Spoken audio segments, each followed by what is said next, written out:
Our first case takes us to the United Kingdom, a nation that places immense trust in its family doctors.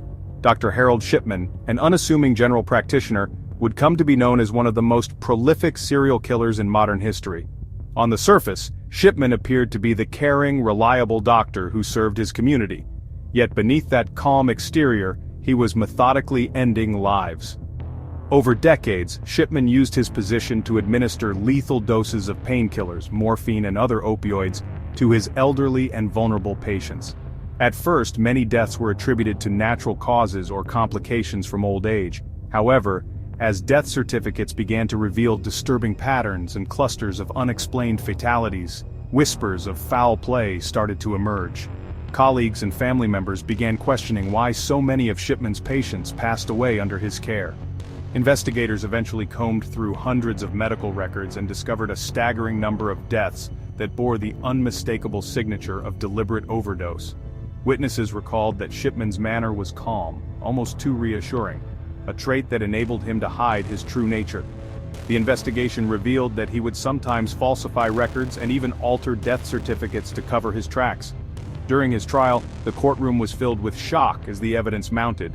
Testimonies from fellow doctors, forensic experts, and bereaved family members painted a picture of a man who exploited the vulnerability of trust. His actions not only devastated families, but also shook the entire British medical establishment. The fallout forced regulatory bodies to implement sweeping reforms in how doctors are monitored, ensuring that such systemic failures could never allow a killer to hide in plain sight again. Shipman's case remains a harrowing lesson.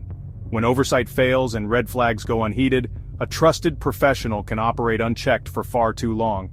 His chilling legacy continues to serve as a reminder that the duty to heal can be perverted into a duty to harm.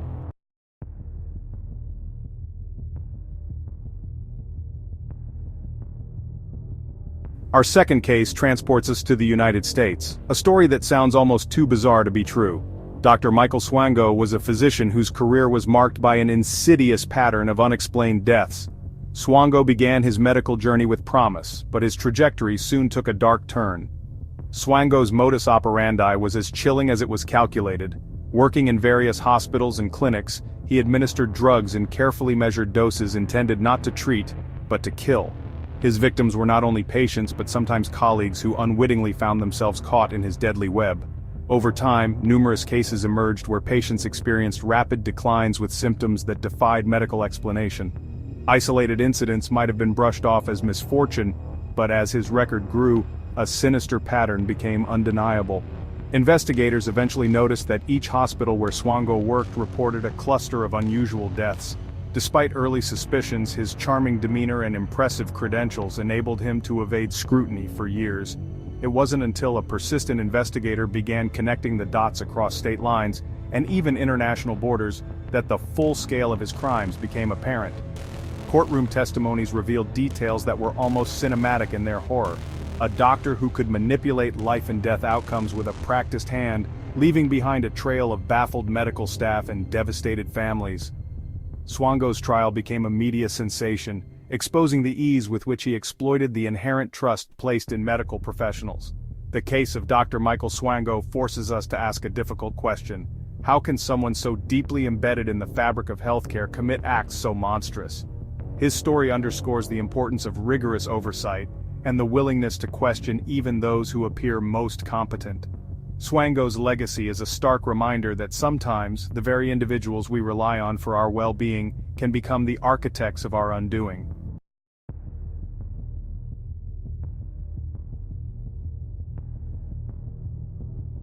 Next, we step into the high-stakes world of the operating room with the case of Dr. Christopher Duntsch, infamously dubbed Dr. Death. A neurosurgeon by training, Duntsch was once seen as a brilliant operator, but his career soon became synonymous with tragedy and malpractice. Patients who underwent spinal surgeries under his care experienced horrifying outcomes. Instead of relief from debilitating conditions, many were left with permanent disabilities, excruciating pain, or, in the worst cases, death. The alarming pattern of catastrophic failures could not be dismissed as mere surgical risk. Colleagues began noticing irregularities, operative techniques that deviated from standard procedures, and a dismissive attitude toward patient safety. Detailed investigative reports and insider testimonies painted a picture of a surgeon whose arrogance and recklessness turned the operating room into a chamber of terror. Former staff recounted how Duntsch would ignore warning signs and persist with procedures despite overwhelming evidence that his methods were endangering lives. Family members of his patients shared heartbreaking stories of sudden, unexplained complications that left their loved ones fighting for survival. As the investigation deepened, the full extent of Duntsch's malpractice emerged. The courtroom became the stage for a dramatic reckoning, as expert witnesses dissected every failed surgery, revealing a litany of preventable errors. His trial wasn't just about one man's incompetence, it was about a system that, for too long, allowed a surgeon with such a dismal record to continue practicing. Dr. Death became a byword for medical negligence, igniting debates about how to safeguard patients from practitioners whose outcomes fall far outside acceptable limits. The fallout led to significant reforms in surgical oversight and credentialing processes, ensuring that the mistakes of the past would serve as lessons for the future. Duntsch's tragic story remains a somber reminder that in the realm of surgery, precision, care, and accountability are not optional, they are matters of life and death.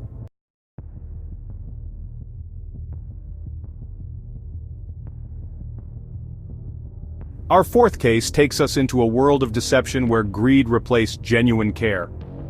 Dr. Farid Fata, an oncologist, orchestrated one of the most shocking frauds in medical history.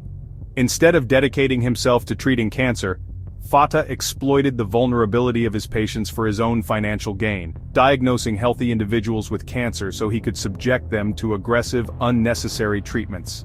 Imagine the terror of being told you have a terminal illness, a diagnosis that changes your life in an instant, only to later discover it was all a fabrication. Fata's fraudulent scheme was both heartless and ingenious. He manipulated diagnostic tests, misinterpreted benign conditions, and convinced patients, and sometimes even their families, that a battle against cancer was inevitable. As more patients began to notice inconsistencies in their treatment and outcomes, whispers of a cover-up started to circulate. It wasn't long before a determined investigation uncovered a trail of deception that spanned years. Whistleblowers within the hospital system and patient advocates began to piece together the evidence, revealing a web of lies spun by a doctor who had turned medicine into a money-making machine at the expense of human lives. The courtroom proceedings were a harrowing affair. Survivors testified about the physical, emotional, and financial ruin they endured as a result of unnecessary chemotherapy, radiation, and other invasive treatments. Experts explained how such a diagnosis, when given by a trusted professional, can derail a patient's life, even when there is no cancer to fight. Dr. Fata's conviction sent shockwaves through the medical community, forcing regulators to tighten oversight and review protocols. His case is a brutal example of how the exploitation of trust can devastate lives, and it has become a rallying cry for those advocating for stronger patient protections and ethical standards in medicine.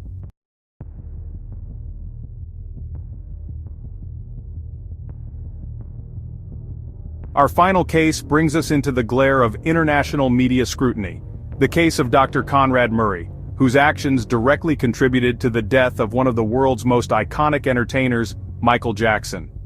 Unlike the previous cases, this isn't about a doctor engaged in a serial killing spree or elaborate fraud. Instead, it's about catastrophic negligence and the high cost of misplaced trust.